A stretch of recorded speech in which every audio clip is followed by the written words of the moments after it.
ಓಂ ಸಾಯಿರಾಮ್. ನನ್ನ ಮುದ್ದಿನ ಮಗುವೆ, ನಿನ್ನ ಸುತ್ತ ಏನು ನಡೆಯುತ್ತಿದೆ ಎಂದು ಗಮನಿಸುವುದು ಒಳ್ಳೆಯದು. ನಿನ್ನ ಕಣ್ಣು ಮುಂದೆ ಆಗುತ್ತಿರುವ ತಪ್ಪನ್ನು ನೋಡದಿರಬೇಡ. ಅದೇ ಸಮಯ ಆಗುತ್ತಿರುವುದೆಲ್ಲವೂ ನಿನ್ನ ಗಮನಕ್ಕೆ ಬರಬೇಕೆಂದಿಲ್ಲ. ನೀನು ಏನಾದರೊಂದು ಮಾಡಲೇಬೇಕೆಂಬುದಿಲ್ಲ. ಕೆಲವು ವಿಷಯಗಳನ್ನು, ಜನರನ್ನು ದೇವರಿಗೆ ಒಪ್ಪಿಸು.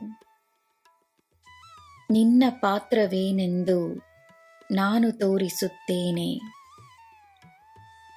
ಎಲ್ಲಿ ನನಗೆ ನಿನ್ನ ಅಗತ್ಯವಿರುತ್ತದೆಯೋ ಅಲ್ಲಿ ನಿನ್ನ ಕೆಲಸವಿದ್ದೇವಿರುತ್ತದೆ. ಪ್ರತಿದಿನವೂ ನಿನಗೆ ಸಿಕ್ಕಿರುವ ಉಡುಗೊರೆಯಾಗಿರಲಿ. ನಿನ್ನ ಪ್ರತಿ ಕ್ಷಣವೂ ಅಮೂಲ್ಯ. ನಿನ್ನ ಜೀವನದ ಯಾವುದೇ ಕ್ಷಣ ವ್ಯರ್ಥವಲ್ಲ.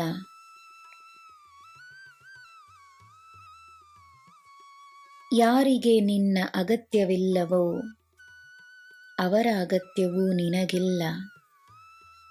ಇದೇ ಸತ್ಯ. ಒಡೆದು ಹೋಗುವ ಸಂಬಂಧಗಳು ಕೆಲವೊಮ್ಮೆ ನಿನ್ನಲ್ಲಿ ಒಡೆದು ಹೋಗಿರುವುದನ್ನು ಜೋಡಿಸುತ್ತವೆ. ನಿನ್ನ ದೇಹ, ಮನಸ್ಸು, ಆತ್ಮ ಎಲ್ಲವೂ ಸಮತೋಲನದಲ್ಲಿದ್ದರೆ ಮಾತ್ರ ನಿನ್ನ ನಿಜವಾದ ಶಕ್ತಿಯ ಅನುಭವ ನಿನಗಾಗುತ್ತದೆ. ನಿನ್ನ ಶಕ್ತಿ ಅಪಾರವಾದುದು ಎಂದು ನಿನಗೆ ತಿಳಿಯುತ್ತದೆ.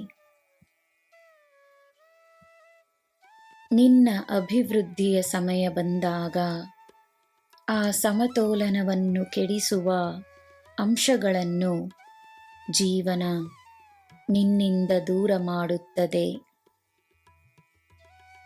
ನೀನು ಅತ್ಯುತ್ತಮವಾದ ಜೀವನವನ್ನು ಪಡೆಯುವೆ. ನೀನು ಮಾಡಬೇಕಾಗಿರುವುದೊಂದೇ,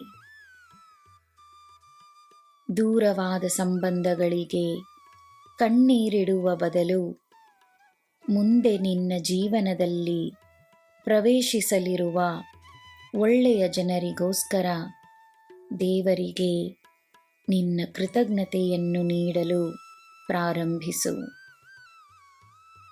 ನಾನಿದ್ದೇನೆ, ನಿನಗೆ ಎಲ್ಲ ಶುಭವೇ. ಜೈ ಸಾಯಿರಾಮ್.